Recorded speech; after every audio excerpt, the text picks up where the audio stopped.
ngobrol-ngobrol tentang miras. Bismillah. Kita berdoa dulu. Kita baca suratul Fatihah untuk presiden yang kita hormati, yang kita muliakan, dengan seluruh kabinetnya, seluruh partai, ya, tinggi partai, pengurus partai yang ada di Indonesia, yang ada di balik juga semua perundang-undangan, ya, dewan, ya, pusat dan daerah, semua pemangku, pelayan dan pejabat di negara. Kita bacain suratul Fatihah. Mudah-mudahan apa yang dipikirinnya, apa yang diikhtiarinnya, apa yang kemudian dihasilkannya untuk bangsa dan negara bukan sesuatu yang cuman baik, ya, tapi memang penuh dengan ridha Allah Subhanahu wa Ta'ala. Bukan baik secara akal saja, tapi juga baik secara syariat, insya Allah. Bukan baik secara manusia saja, ya, barangkali ada keputusan-keputusan yang dianggap oh ini baik, oh ini bagus, tapi mudah-mudahan juga keputusannya baik secara Allah dan Rasulnya, insya Allah. Baik juga secara kitabullahnya, secara Quran, ya, dan wahyu Allah. Dan ya benar-benar baik gitu. Baik dalam pengertian dibimbing oleh Allah Subhanahu wa Ta'ala, kebaikannya itu benar-benar baik banget, insya Allah. Yuk kita bacain suratul Fatihah. Tidak ada keputusan yang tidak bisa juga ditarik, tidak ada keputusan yang tidak bisa dianulir, tidak ada keputusan yang tidak bisa kemudian diperbaiki, insya Allah. Insya Allah, pokoknya kita doa dah, kita doa insya Allah. Secara kita kan juga nggak bisa menjangkau langsung kan, ya, nggak bisa ketemu secara bebas, ngobrol secara bebas, berbicara secara bebas dengan presiden, dengan kabinetnya, dengan para menterinya, dengan para pimpinan dewan dan anggotanya pusat dan daerah, juga kepala-kepala daerah. Ya, kita nggak bisa juga ketemu dengan bebas, ngobrol dengan bebas, bertukar pikiran, sharing dengan bebas dengan siapa yang memang sedang memangku negeri ini. Tapi kalau dengan Allah kan kita bebas. Yuk kita baca suratul Fatihah. Ada Allah, insya Allah, Allah yang akan menjaga negerinya. Karena negeri ini bukan punya siapa-siapa sih. Negeri ini punya Allah Subhanahu wa Ta'ala. Dan jangan lupa kita juga beristighfar, ya. Karena seperti yang disebut oleh Erdogan, presiden Turki, mengingatkan kita semua bahwa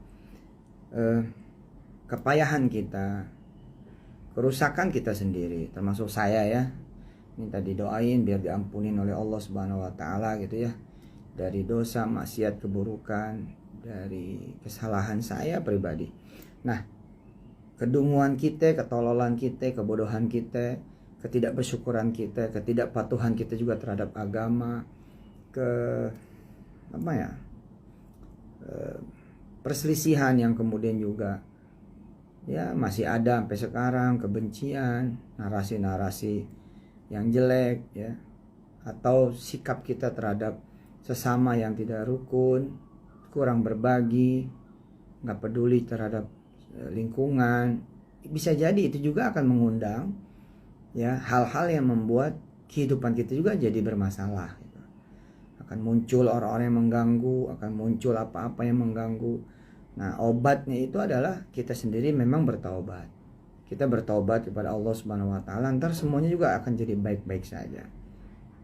Jangan lupa kan, kita emang gak setuju lah dengan miras, ya kan, apalagi sampai kemudian dilegalkan, baik itu di satu kota, dua kota tertentu, apalagi misalkan sampai menyeluruh. Enggak banget. Tapi juga jangan lupa, ya, menaruh rasa kebencian juga tetap enggak boleh, ya, kuwesel enggak boleh gitu, ya, duwendem enggak boleh, ngomongin enggak boleh. Tapi sebaik-baiknya ya bawa diskusi, bawa doa, wait and see, lihat ada apa, seperti apa dan bagaimana gitu.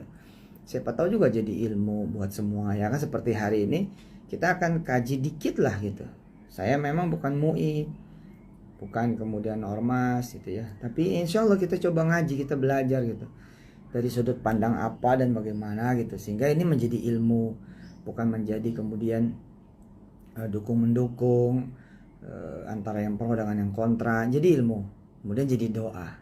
Bismillah ya, yuk kita bacain semuanya suratul Fatihah, termasuk buat kita juga nih, buat bangsanya Indonesia ya, buat masyarakat Indonesia, buat saya dan buat kita semua. Insya Allah mudah-mudahan Allah kasih semuanya kekuatan, bimbingan ya, pertolongan, dan senantiasa hidup lempeng lurus, ada ilmunya insya Allah.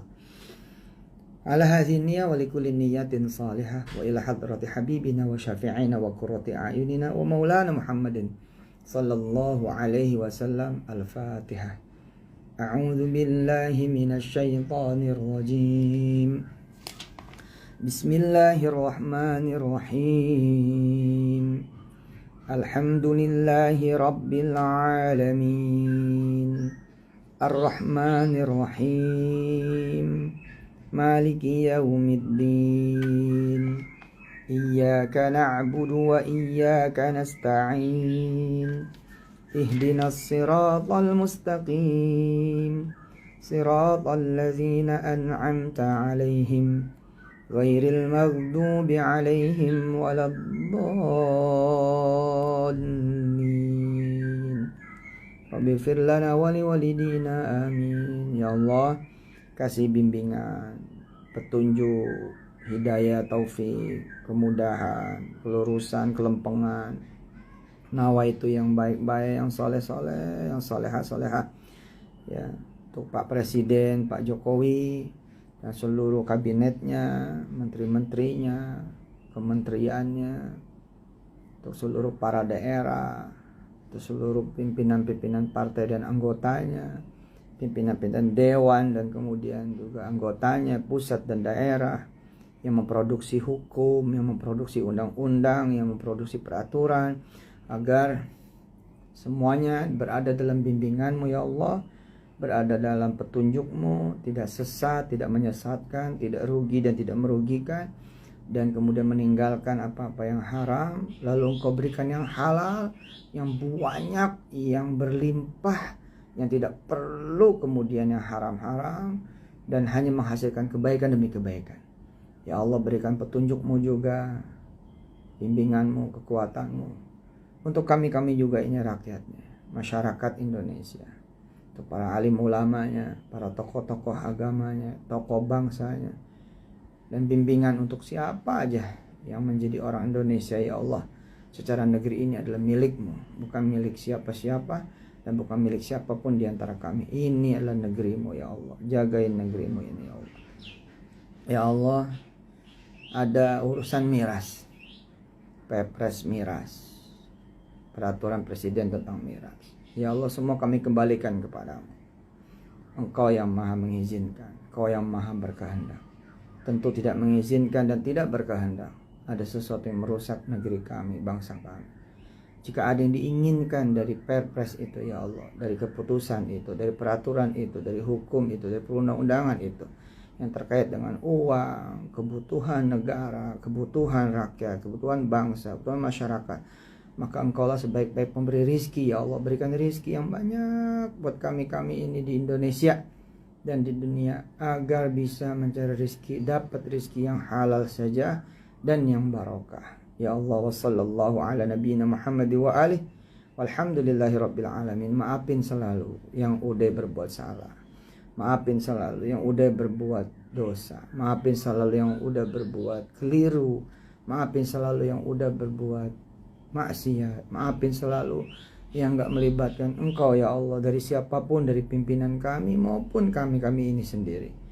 Allahumma anta rabbuna la ilaha illa anta khalaqtana wa nahnu abiduk wa nahnu ala ahdika wa wa'dika mastata'na nastaghfiruk wa na'udzu bika min syarri ma sana'na nabu'u laka bi ni'matika 'alaina wa nabu'u bi dhunubina faghfir lana fa innahu la yaghfiru dzunuba illa anta walhamdulillah rabbil alamin. Oke. Kita jalan-jalan sedikit ke kaidah usul fikih. Ada kaidah usul fikih yang di kalangan santri sih biasa lah ini ya. Kaedah ini harusnya menjadi kaedah regulator. Dan regulator tuh harusnya begini emang ya. Apa sih kaedahnya? Dar'ul mafasid muqaddamun ala jalbil masalih. Ya, dar'ul mafasid muqaddamun ala jalbil masalih. Meninggalkan ya kerusakan, meninggalkan potensi kerusakan, meninggalkan kehancuran, meninggalkan potensi kehancuran, meninggalkan bahaya, ya, meninggalkan potensi bahaya itu didahulukan. Nah, jadi dalam kerangka ngambil keputusan, berpikir, bertindak bagi regulator, ya, dan juga bagi siapapun sebenarnya kayak ada usul fikih ya, kayak ada dasar dari fikih. Itu harus didahulukan daripada apa? Jalbil masalih. Daripada kemudian menarik maslahat, daripada mendapatkan maslahat, menarik keuntungan, mendapatkan keuntungan. Saya ngasih contoh. Bedanya regulator dengan misalkan pengusaha. Contoh saja. Ini ada emas, ada ular. Ada emas, ada ular. Nah, kalau pengusaha mikirnya bagaimana cara nih ular kita getok aja. Kita ambil kayu, kita getok. Kita ambil batu, kita timpuk supaya ini ular pergi, lalu kemudian emasnya kita ambil. Tapi harusnya seorang regulator atau satu lembaga regulator, regulasi, penghasil regulasi itu mikirnya apa? Jangan bahaya. Bahaya. Kenapa? Pokoknya bahaya. Darul mafasid muqaddamun ala jalbil masalih. Makanya suka gregetan di lapangan. Ini gimana sih regulasinya kok nggak siap? Regulasinya nggak ada. Memang. Ya. Dasarnya biasa kalau regulator tuh mikirnya gitu. Udah bahaya. Emang tuh emas tapi ada ular. Ya tapi kan kita bisa ngetok. Udah bahaya. Terus pergi gitu. Walaupun kadang-kadang ntar ularnya diusir juga sama dia. Emasnya diambil. Suzon, ayo nggak boleh lo, hati-hati lo. Nggak boleh buruk sangka tetap. Mesti adem, kalem. Oh jadi apa-apa jadi doa aja. Saya nggak setuju tuh kalau misalkan ada orang ngomong doa mulu. Ya, udah doa belum? Rajin nggak doain presiden, doain menteri-menterinya, doain pimpinan-pimpinan partai dan anggota-anggotanya secara dewan semua tuh kan ditaruh partai-partai. Lah kita pada nggak ikut partai mau ngomel apa kita? Kita nggak di situ, kita nggak jadi dewan, kita nggak jadi menteri, kita nggak jadi presiden. Ya jangan ngomel-ngomel udah. Mau apa coba? Ya doa aja lah. Oh, kita ngumpul rame-rame nggak ada Tuhan di sana, jadi kekuatan apa? Tapi kalau kita ngumpul rame-rame ada Allah di sana, tambah kuat. Ya, sedikit juga tapi ada Allah di sana tambah kuat, insya Allah. Makanya saya pribadi tuh ya bilang ke pesantren Darul Quran, udah santri tiap habis sholat doain Pak Jokowi, doain menteri-menterinya, doain para alim ulamanya, doain kemudian pengusahanya, petaninya, dokternya, para medisnya, tentaranya, polisinya, siapapun yang ada di Indonesia, doain guru-gurunya, murid-muridnya, dosen-dosennya, mahasiswa, doain, kirimin Fatihah buat bangsa dan negara Indonesia, buat para pimpinannya dan buat para masyarakatnya. Gitu tiap habis sholat. Oke, kita kembali secara ilmu ya. Jadi kaitan dengan miras gitu ya. Apakah ada misalkan manfaatnya? Ya pasti ada. Ntar kita ngaji. Tapi benarkah itu yang dikejar? Jangan. Yang dikejar adalah darul mafasidnya itu. Bagaimana kemudian miras itu ya. Begitu orang udah hilang ingatan, bahaya. Itu nyawa orang bisa hilang. Nyawa dia bisa hilang. Saya pernah dulu satu penjara, satu sel sama Bang M namanya. Dia tuh nggak ngerti gitu loh. Itu hari ketiga dia di dalam sel, baru tuh dia paham kenapa dia ada di sel. Tapi yang dia nggak paham apa penyebab dia ada di sel. Jadi rupanya hari itu dia mabok. Begitu dia mabok, siang-siang terang-terang, ya, rumah orang lagi rame, dia masuk nyolong tuh, bukan nyolong orangnya ada sih, dia ngambil ya. Itu dibawa kendali miras, itu dibawa kendali kemudian minuman keras, dibawa kendali obat. Bang M tengah hari dalam keadaan mabok masuk ke rumah orang, ngambil barang orang dan orangnya ada di situ. Begitu coba. Orang mertua memperkosa mantunya, seorang anak memperkosa ibunya, Nah, itu diantara kemudian jenis madorot yang ditimbulkan oleh kemudian miras, obat ya, yang terlarang, kemudian hal-hal yang memang Allah bilang ada manfaatnya tapi lebih banyak madorotnya. Nah, dari sisi usul fikih jelas ya bahwa nggak bisa kemudian miras itu kemudian dilegalkan baik di satu kota apalagi di banyak kota gitu di Indonesia tercinta ini. Pokoknya kalau ada kebutuhan buat negara, ayo kita rakyat kita bisa doa supaya kemudian ada solusi lah gitu buat Indonesia gitu. Kalau butuh duit ada Allah yang maha memberikan rizki ya kan. Dari warung aja nih, dari